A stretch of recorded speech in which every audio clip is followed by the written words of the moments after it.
Dlouho jste si o to psali, no tak vám to teda řeknu.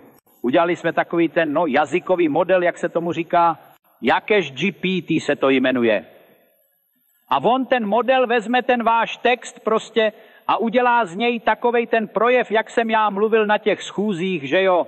Já vám řeknu, není to jednoduchý proces, pač ten jazyk, to není jenom tak, že člověk něco řekne a je to. To musí mít tu formu, tu kulturu projevu, jak se říká. A tenhle model, on to udělá tak, že to zní jako já, i když já to samozřejmě nejsem, to je jasný. No a proč jsme to udělali? Páč lidé si to přáli, že jo. Oni říkali, udělejte něco takového, co by mluvilo jak soudruh Jakeš. No tak jsme to udělali. Soudruzi, odkaz na ten model, takové to URL, jak se tomu říká, to teď vám to tady jakože přesně nepovím, páč ten odkaz je dlouhej, jo. Prostě nejde to tady teďka nadiktovat. Ale když se podíváte na ten web, tam, jak se to jmenuje, uměligence.cz, jo, tak tam to najdete. Na tom blogu to bude, všechno tam máte.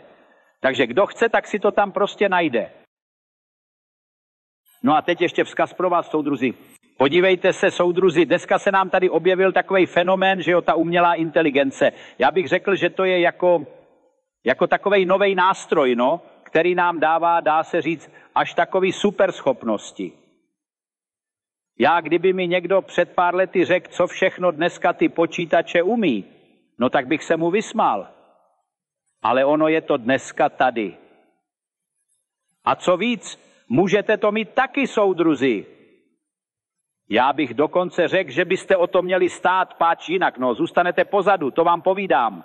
No a tady pan David Grudl, ten už má, soudruzi, v tomhle směru zkušenosti až, ten vám to všechno pěkně vysvětlí, ukáže vám, jak to vlastně funguje, jak z toho vytáhnout co nejvíc, no, aby vám to opravdu k něčemu bylo. To není žádný teoretizování, to je prostě praxe, jasný a srozumitelný, žádný keci kolem.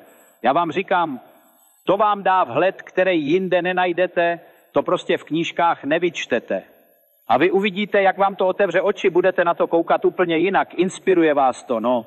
A teď si představte, že ten člověk se tomu věnuje už několik let.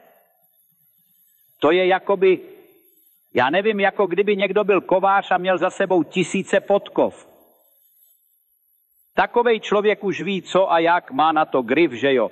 No a teď ty svoje zkušenosti chce předat vám, abyste z toho něco měli taky. Takže já vám radím, mrkněte na ten jejich web, uměligence.cz a přihlaste se na to školení. No nejlíp ještě dneska, páč víte, na co taky čekat, že jo. Kdo zaváhá, sám sobě škodí, to je stará pravda.